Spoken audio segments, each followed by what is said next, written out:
My husband, without any reason, quit his job and started working as a taxi driver. My mother-in-law grabbed my hair and screamed, "How dare someone like you make my son take the wheel?" But when my husband revealed the whole truth, she fell to her knees, wailing in despair. I never thought I'd write something like this, but lately, the weight of what I've experienced has consumed me so much that I feel the need to get it all out, even if it's to complete strangers. Sometimes, strangers are the only ones who listen without judgment. I was born and raised in a quiet California suburb, the daughter of Korean immigrants who came to the United States dreaming of opportunity. My father was a convenience store clerk, and my mother was a home seamstress. It wasn't an easy life, but there was dignity. I grew up eating cold rice from plastic lunchboxes, listening to my parents whisper bills at night, and most of all, hearing the word sacrifice. This was what our existence was about, sacrificing now for a better future.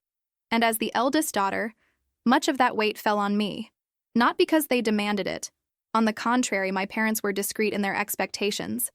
But because I saw how hard they tried. I didn't want to disappoint them. I wanted to make the weariness in my mother's eyes and the calluses on my father's hands worth it. From an early age, I learned the value of respect, not just from my elders, but from everyone. In our house, no one spoke loudly. No one interrupted. Every word was thought out and measured. I grew up believing the world could be kind if you were kind. Little did I know how much that would be tested. At college in Los Angeles, I got in on a partial scholarship. I worked in a campus library and studied accounting. It was there that I met Daniel. The son of a Korean father and an American mother, he was charismatic, witty, and, unlike me, had a lightheartedness that I envied. He laughed loudly, made jokes in class, and even with that carefree demeanor, he got excellent grades. We started talking in an international finance class. He offered me a ride home one day after class, and from there, everything happened quickly. 3 months later, we were dating. A year later, he took me to meet his mother. Mrs. Kim was everything my mother wasn't. Imposing, made up, with perfect English, and a posture that made me feel like a stranger in my own skin. His father, Mr. Howard, was more reserved, but had a tired look in his eyes. They didn't say anything offensive to me. In fact, they smiled a lot. But it was the kind of smile that didn't reach their eyes. I felt like a resume being analyzed. Where do your parents work? Do you plan to work even after you get married? Do you have any siblings? Are they all legally in the U.S.? Questions disguised as curiosity, but I sensed the judgment in each one. Daniel laughed, trying to break the ice. I did my best to please, but I left that house with a heavy heart. Despite this, Daniel proposed to me 6 months later. I accepted. I was in love, and, deep down, I believed I could win over that family. I wanted to belong. I wanted to build my own success story in a country that had already demanded so much of me since birth. We were married in a simple ceremony in his parents' garden. His mother barely participated in the planning, but she appeared impeccably dressed on the day, as if she were hosting a gala event. My mother cried the whole time, my father barely smiled, but I knew they were happy for me. For the first time, I allowed myself to believe that everything would work out. 2 years later, our first son Noah was born. I had him in a public hospital in Pasadena because my company's health insurance didn't cover a full birth. It was a difficult birth with complications, and I had to stay in the hospital for 2 more days. Daniel was by my side, nervous but present. When it was all over and I could hold my baby in my arms, I cried like I'd never cried before. It was a mixture of love, relief, and exhaustion. And it was in that moment, when all I wanted was some affection, that I realized how cold my mother-in-law could be. She entered the room with a bouquet of flowers. Pretty, but generic. She kissed Daniel on the forehead and gave him a long hug. Then she turned to me, looked at my son as if he were a product in a display case, and said, "He has his father's nose." Thank goodness. She didn't congratulate me. She didn't ask if I was okay. And then she started talking about the school we should consider for him. It was as if my effort, my body, my pain, were invisible. I returned home and recovered with the help of my mother, who came to stay with us for a few days. Daniel remained affectionate, but he was always trying to balance his mother's wishes with my limits. I pretended not to care. I focused on Noah, on my recovery, and a few months later, I returned to work. We lived what many would call an ordinary American life. 2 incomes, a healthy child, a rented house in a safe neighborhood. We had everything we needed to be happy, but I was already beginning to notice cracks. And deep down, I knew these cracks stemmed from the root, from the difference in values, from the unspoken cultural pressure, and from the fact that perhaps I was trying to belong to a place that never truly wanted me. I didn't know at the time that this would be just the first curve on a long, potholed road. If someone had asked me back then what life was like with 2 young children in the United States, I would have said, exhausting. But perhaps more than that, it was lonely. When I became pregnant with our second son, Ethan, we were still in Pasadena, and I was already beginning to feel the weight of doing everything alone, emotionally, physically, mentally. Daniel was increasingly involved in his work. He had recently been promoted to a management position at a growing technology company. He was the quintessential self-made man, as he liked to call himself. He began wearing dress shirts even at home, as if they were a second skin he refused to take off. With success came a quiet but growing arrogance. When I told him about the pregnancy, he smiled, but not with the same excitement as before. He said something like, "Well, one more step. Let's move on."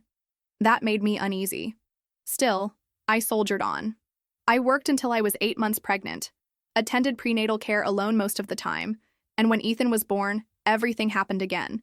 The mother-in-law's generic flowers, the cold hug, the clinical look. But now there was a new dilemma. What to do with 2 young children and a career in accounting that required 40 hours a week and emotional availability?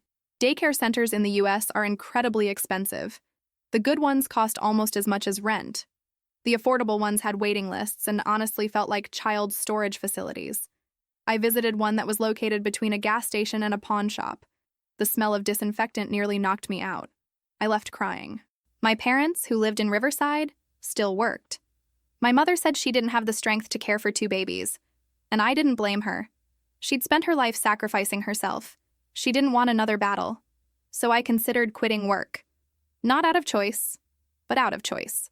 When I mentioned this to my mother-in-law, she gave that half smile she so often gave and said, "Oh, sure, are you going to be a traditional housewife now? I thought you wanted more out of life." Then she added, "Back in my day, a real Korean woman could handle everything." That hit me like a punch in the gut. It was always like this with her. Never a direct criticism, never a frontal attack. It was as if she had a master's degree in passive aggressiveness. Everything was said with a smile, with measured words. But the message was clear. I was failing. As a mother, as a wife, as an immigrant who had the opportunity to study and didn't know how to take advantage of it. Daniel didn't help. He said I was overreacting, that his mother was just trying to help. She has her own way, that's all. She doesn't take it personally. But how could she not, when it was my people who were being attacked? The final straw came when she suggested, quite casually, that my parents move into our house and care for the children while I return to work. After all, they're the grandparents. And you're an only child, right? They have a moral obligation. Moral obligation. As if my parents were employees. As if my mother, who spent her days sewing for local shops, was just waiting for a chance to become a full-time nanny. I took a deep breath. I didn't say anything at that moment. But that night, I thought a lot. The next day, I got up early. I got the kids ready. I packed a suitcase with diapers, clothes, and toys, and I went to my mother-in-law's house. She lived in a condominium in Glendale, the kind with mowed lawns and rules governing everything, even the color of the window treatments. I rang the doorbell. She opened it, surprised. I smiled and said, "Hi, I brought the boys. You always said family helps. And, as a mother, I thought you'd love spending time with your grandchildren." She froze. She stuttered. She said she had Pilates at 11, that she'd go to the salon afterward. I just nodded, dropped the kids off, and left. I returned hours later. She was exhausted, with bags under her eyes. She said the boys had cried, fought, and eaten little.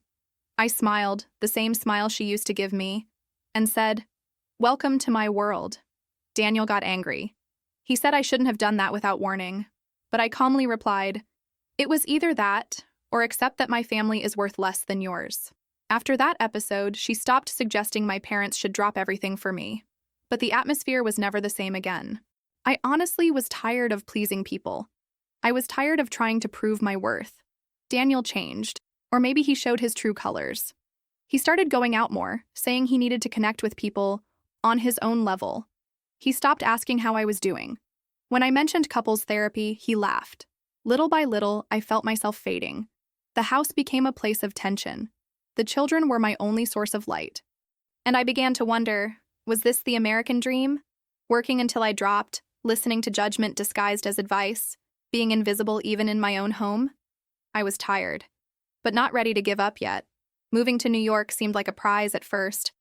Daniel received an offer he couldn't refuse, an executive position at a tech startup that promised to skyrocket. We left Pasadena with a mix of anticipation and trepidation, and ended up in a small loft in Brooklyn. Life with 2 young children in a cramped space was difficult, but Daniel seemed to be in the prime of his life. With the new position came meetings with investors, gala dinners, and constant travel. He started wearing designer clothes and a watch that cost more than our old car. What had once been ambition turned into arrogance. And he justified it all with the same phrase, "I made myself." At his new company, he didn't hide his power. He treated interns like servants. He delegated irrelevant tasks just to test his limits. Once I overheard him on a call with a newly hired analyst. He yelled, saying the guy was too weak for the game. Then he hung up and laughed. "These millennials are all made of glass." I cringed. I started hearing stories from other coworkers, wives at company dinners, awkward smiles. One of them, half drunk, said to me, "Your husband is brilliant, but there's something scary about him. He seems like a dictator." Meanwhile, his mother-in-law, well, she was ecstatic. Every time she visited, she brought luxurious gifts for her son, an Italian wool coat, a Mont Blanc pen. She spent hours on the phone bragging to her church friends. "My son? Vice president in Manhattan. He has lunch with the CEO every week." And she looked at me as if to say, "I won. My blood won." Daniel grew up the favorite son. And now, his mother finally had the human trophy she'd longed for. It left her blind. I tried to warn him. I tried to point out that he was crossing a line. But he said I was narrow-minded, that I didn't understand the corporate world. "If you were more ambitious, maybe you'd have a career like mine." It was as if my motherhood had become a character flaw. But the house of cards began to crumble. First, there were rumors. An intern requested a department transfer. Then, an assistant disappeared overnight. They said she cried in the bathroom after every meeting with him. A freelance journalist messaged me on LinkedIn. "Are you Daniel H's wife? I'm investigating allegations against the company. Can we talk?" That's when I started to feel scared. Daniel downplayed everything. He said it was envy, that weak people can't handle pressure. But I knew him. I knew when he was hiding something. Until one day, without warning, he arrived home at 3 p.m. He entered silently. He sat on the sofa. He took off his shoes and stared at the floor for minutes. "They've temporarily suspended me. They're conducting an internal investigation," he said, his voice hoarse. The allegations included bullying, manipulating reports, and receiving bribes from a supplier. He denied this to the end. "It's a misunderstanding. Someone wants to take me down."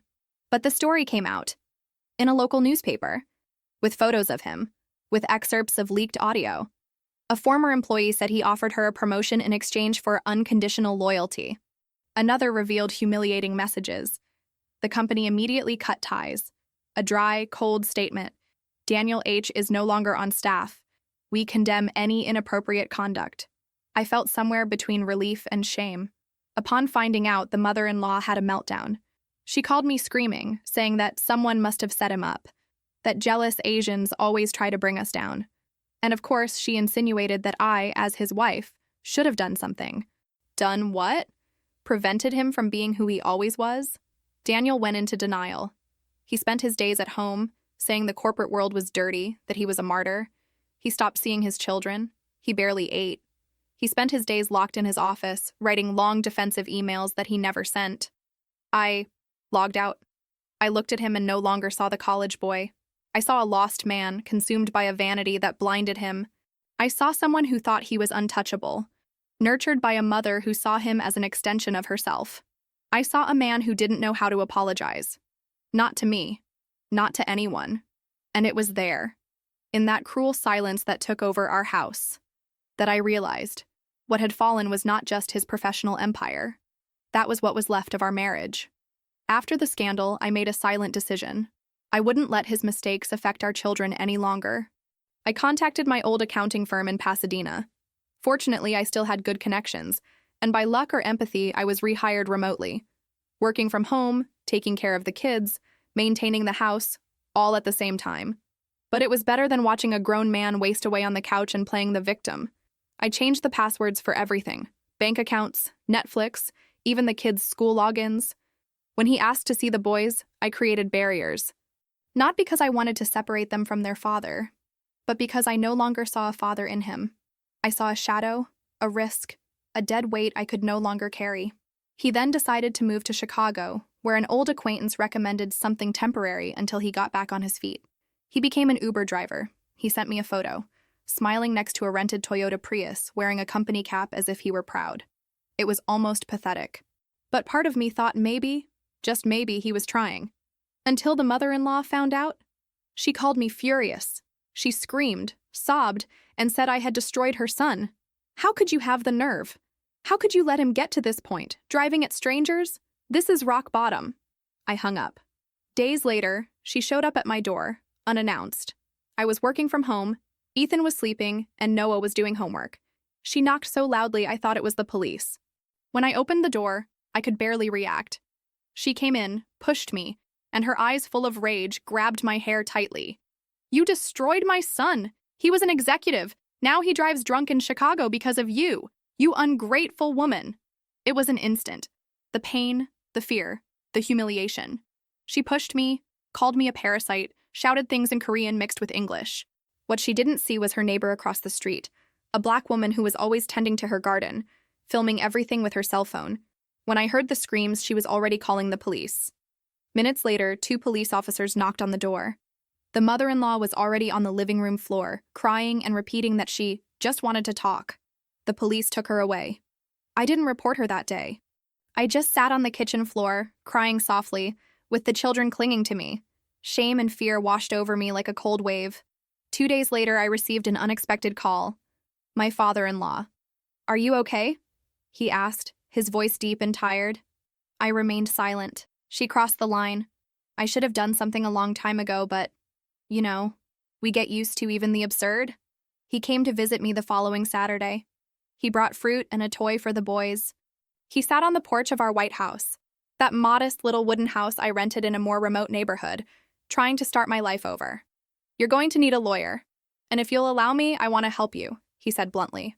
I didn't want any more war. But I also couldn't stand being attacked, blamed, held responsible for mistakes that weren't mine. I filed the lawsuit. Against her. Against him. And in the lawsuit, I included all the evidence, messages, videos, even the police report. Not to destroy them, but to protect myself. And most importantly, my children. It was at that moment that the truth came out. The company that fired Daniel not only dismissed him for misconduct, it also formally reported him for bribery and harassment. He signed a hush-hush agreement and paid severance pay to avoid further exposure. The mother-in-law didn't know. She found out when she was called to testify. She left the courtroom with her shoulders slumped without saying a word. The divorce was swift. Daniel didn't contest it. Perhaps out of shame, perhaps out of relief. We were granted full custody. He would only be entitled to supervised visitation if he demonstrated stability. Never demonstrated. The new life was simple, hard, but clean. The boys, despite their scars, began to smile again. I could breathe again. The white wooden house became a home, and even with the pain that still echoed in the corners, there was also silence, and within it, peace. After the storm, everything seemed silent. An eerie silence at first, like someone still fearing something bad will happen. But over time, it became familiar. The absence of chaos brought clarity. For the first time in years, my home felt safe. I never imagined the support would come from where it did. My father-in-law and sisters-in-law. At the height of the collapse, they reached out to me, quietly as if unsure if they would be welcome. One of them, the oldest, wrote to me, "I'm sorry we disappeared. Our mother always dominated everything. We didn't know how to act." It was the first apology I received from that family. We started talking more frequently, shy exchanges of messages, then connections, and finally visits. The children adored their aunts. They brought books, took them on walks in the park, and baked cookies on weekends. Over time, they became part of our new structure. The family that remained, or perhaps the one that always should have been. My father-in-law, for his part, called every week. He asked if we were okay, if we needed anything. He never intruded. He simply remained present, quietly and comfortingly. He once told me, "You saved the boys from becoming what their father became. That's worth more than any degree or career." Returning to the workforce as a single mother in the U.S. was a trial by fire. even more so in the midst of an emotional recovery. But I did it.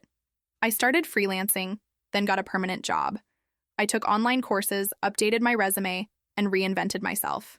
At night, after the boys were asleep, I sat in the living room with a cup of tea and studied. I went to therapy too. I was reluctant at first. Pride, shame, that feeling that immigrants have to endure everything in silence. But my therapist, a Filipino woman, told me something I've never forgotten. You didn't come to this country just to survive. You deserve to live with dignity. The sessions helped me reconnect with parts of myself that had been forgotten. My sense of justice, my strength, my ability to love, and to set boundaries. The former mother-in-law disappeared for a while. I heard she was living alone in a forgotten New Jersey suburb. On the pension her ex-husband left her. Her son, Daniel, no longer visited her, and none of her daughters wanted to be around her. He was reaping the fruits of blind idolatry. Of all the consequences she could face, perhaps the harshest would be oblivion. And Daniel? He tried to get back on his feet. He opened a consulting firm, but sank into debt. He tried to reconnect with me, at first with regret, then with veiled aggression, and finally with silence. He never paid child support again. He said he was broke. He sent me an apologetic email, full of vague terms and pathetic excuses.